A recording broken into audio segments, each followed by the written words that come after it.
అందరికీ జైభీములు. నేను మీ వడ్లమూరి కృష్ణస్వరు, దళిత బహుజన పార్టీ వ్యవస్థాపక అధ్యక్షులుగా పనిచేస్తున్నాం. మే 3వ తారీఖున చెలో ఆటివిడు కార్యక్రమాన్ని పిలిపివ్వడం జరిగింది. దళిత కులాల గ్రామదేవత గొంతేలమ్మ గారి గుడిని, విగ్రహాలని ఆంధ్రప్రదేశ్ అసెంబ్లీ డిప్యూటీ స్పీకర్ కాషాయ చెట్టి గ్యాంగ్ ముఠా నాయకుడు రఘురామకృష్ణరాజు నాయకత్వంలో రామాలయం కడదామని గొంతేలమ్మ గారి దేవాలయాన్ని అర్ధరాత్రి కూల్చి ఆ స్థలంలో రేపు మే 3వ తారీఖుని వాళ్ళు శంకుస్థాపన చేయడానికి సమ్మతం అయ్యారు. దాన్ని ప్రతిఘటించి గొంతేలమ్మ గుడి స్థానంలోనే ఎక్కడైతే కూల్చారో అదే స్థానంలో మే 3వ తారీఖుని ఉదయం 6:15 గుడి కొండ నిర్మాణం కోసం శంకుస్థాపన చేయాలని దళిత ప్రజా సంఘాలు, దళితుల నాయకత్వంలో ఉన్న వివిధ రాజకీయ పార్టీల్లో భాగంగానే దళిత బహుజన పార్టీ కూడా మే 3న చెలో ఆటివిడు కార్యక్రమాన్ని పిలుపుకోవడం జరిగింది.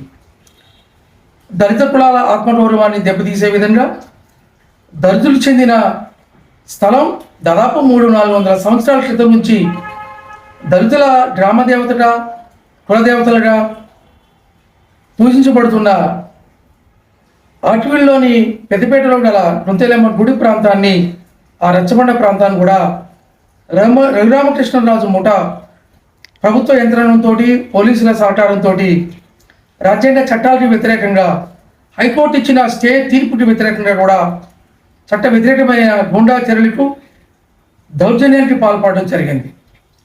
దీనికి వ్యతిరేకంగా తద్వారా రఘురామకృష్ణరాజు దళితుల్ని సవాల్ చేశాడు.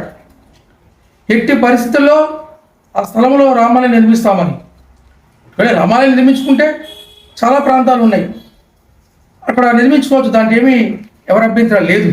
కానీ దళిత సమాజ వర్గాలకు సంబంధించిన గ్రామదేవతని, మరి గ్రామదేవత యొక్క గుడిని, ఆ విగ్రహాన్ని కూల్చి దొంగచాటుగా అర్ధరాత్రి సమయంలో ప్రభుత్వ యంత్రాంగాన్ని, పోలీసు యంత్రాంగాన్ని, పశ్చిమ గోదావరి జిల్లా ఎస్పీ, డిఎస్పీ, ఆటివిడి డిఎస్పీ, ఆ ప్రాంత పోలీస్ స్టేషన్లు అధికారులు, తహసీల్దారు, ఆటివిడి మున్సిపల్ చైర్పర్సన్ వీళ్ళందరితోటి కుమ్మక్కయ్యి రఘురామకృష్ణరాజు చేస్తున్న ఈ కుల మత విద్వేషాల మీద పెద్ద ఎత్తున తిరుగుబాటు చేయాలని యావత్తు దళిత జాతికి దళిత బహుజన పార్టీ పిలుపునిస్తుంది. ఎట్టి పరిస్థితుల్లో ఎట్లయితే గొంతేలమ్మ గుడిని కూల్చారో అదే ప్రాంతంలో దళితుల ఆరాధ దైవం గొంతేలమ్మ గుడిని పునర్నిర్మాణానికి రేపు మే 3వ తారీఖున జరిగే శంకుస్థాపనకి తరలి రావాల్సిన సమయం ఆసన్నమైంది. ఇది దళితుల ఆత్మగౌరవ సమస్య. మన ఆత్మగౌరవ సమస్యని తీసుకొచ్చింది రఘురామకృష్ణరాజు, దళితుల ఆత్మగౌరవాన్ని దెబ్బతీసింది రఘురామకృష్ణరాజు.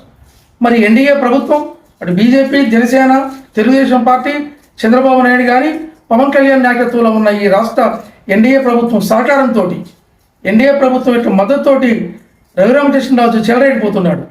కావాలని జాతీయ స్థాయిలో ఉన్న బీజేపీ, మోడీ షా నాయకత్వాన్ని, ఆర్ఎస్ఎస్ నాయకత్వాన్ని, విశ్వ హిందూ పరిషత్ నాయకత్వాన్ని, బజరంగ దళ నాయకత్వాన్ని, వారు ఇచ్చిన సూచనలు, సహకారం, మార్గదర్శకంలో ఈ రాష్ట్రంలో మరో అయోధ్యగా చేయడానికి, హిందూ దళిత కులాల మధ్య మత కులశిక్ష రెచ్చగొట్టి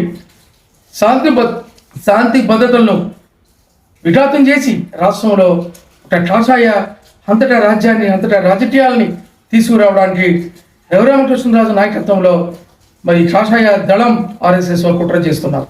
ఇందులో భాగంగానే ఒక పథకం ప్రకారంగా జాతీయ స్థాయిలో ఉన్న ఈ కాషాయ ఈ సంస్థల సహకారంతో చట్టాలకి, రాజ్యాంగ చట్టాలకి వ్యతిరేకంగా, హైకోర్టు తీర్పులకి వ్యతిరేకంగా ఈ రఘురామకృష్ణరాజు చెలరేగిపోతున్నాడు.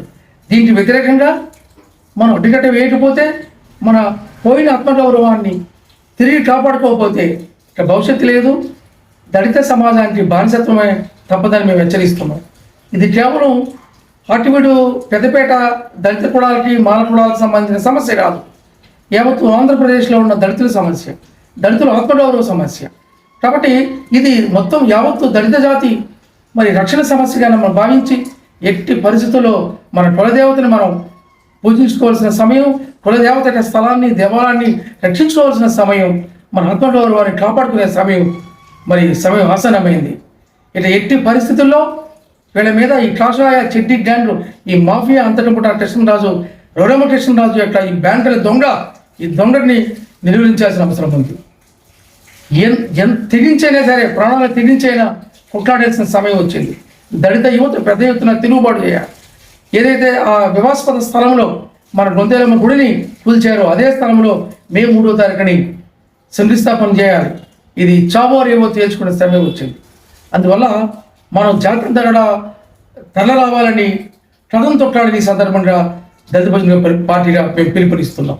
మరి ఈ విషయంలో గతంలో single judge high court stay order ఇచ్చినప్పటికీ మీరు ఎటువంటి దేవాలయ నిర్మాణం చేపట్టవద్దు, కోర్టు అనుమతి లేదని చెప్పినప్పటికీ దానికి వ్యతిరేకంగా రఘురామకృష్ణరాజు కోర్టు యొక్క ఆదేశాలని, స్టే ఆదేశాలను కూడా వైలేట్ చేసి నిరాకరించి అక్కడ కోర్టు ధిక్కరణ నేరానికి పాల్పడిన ఈ రఘురామకృష్ణరాజుని డిప్యూటీ స్పీకర్ పదవి నుంచి మరి డిస్మిస్ చేయాలని చంద్రబాబు నాయుడు పవన్ కళ్యాణ్ ఎన్డీఏ ప్రభుత్వాన్ని దళిత బహుజన పార్టీ డిమాండ్ చేస్తున్నది. రాజ్యాంగ చట్టాలకు వ్యతిరేకంగా, సెక్యులర్ వ్యవస్థకు వ్యతిరేకంగా వ్యవహరిస్తున్న రఘురామకృష్ణరాజు మీద జాతీయ భద్రతా చట్టం, నాసా చట్టం కింద అరెస్టుకు ఆదేశాలు ఇవ్వాలని ఆంధ్రప్రదేశ్ గవర్నర్ గారి సందర్భంగా మేము విజ్ఞప్తి చేస్తున్నాం. గవర్నర్ గారు స్పందించాలి. రాష్ట్రంలో శాంతి భద్రత సమస్య ఏర్పడింది. శాంతి భద్రత విఘాతం కలిగిస్తున్న రఘురామకృష్ణరాజుని నిలువరించకపోతే రాష్ట్రంలో దళితుల జీవనానికి, దళితుల యొక్క బతుకి చాలా అత్యంత ప్రమాదంగా ఉంది. దళితుల యొక్క జీవితాలని తారుమారు జరుగుతున్నాయి. దళితుల మానవ హక్కుల్ని, జీవన హక్కుల్ని ఈ రఘురామకృష్ణరాజు నాయకత్వంలో ఎన్డీఏ, చంద్రబాబు నాయుడు, పవన్ కళ్యాణ్, ఎన్డీఏ రాష్ట్ర ప్రభుత్వం యొక్క సహకారంతో జరుగుతున్న ఈ మానవ హక్కుల దాడిని తిప్పుకొట్టవలసిన సమయం ఆసన్నమైంది. దానికి దళిత యువత తెగించాల్సిన సమయం ఉంది. తిరుగుబడి చేస్తే పోయేదేమీ లేదు, మన బానిస సంఖ్యలు తప్ప. కాబట్టి మొత్తం దళిత ప్రజా సంఘాలు, దళిత రాజకీయ పార్టీలు ఇచ్చిన పిలుపుని సమాజం మొత్తం అందుకొని ఇది యావత్తు ఆంధ్రప్రదేశ్లో ఉన్న, తెలంగాణలో ఉన్న మొత్తం జాతీయ దళితుల యొక్క ఆత్మగౌరవ సమస్యగా మనం అందరూ భావించి మరి చెలో ఆర్టివిటీ కార్యక్రమాన్ని, గొంతెలమ్మ గుడి శంకుస్థాపన కార్యక్రమానికి పెద్ద ఎత్తున తరలి రావాలని, ఆత్మగౌరవాన్ని కాపాడుకోవాలి. ఈ సందర్భంగా దళిత బహుజన పార్టీగా యావత్తు దళిత సమాజానికి మేము పిలుపునిస్తున్నాం. జై భీమ్.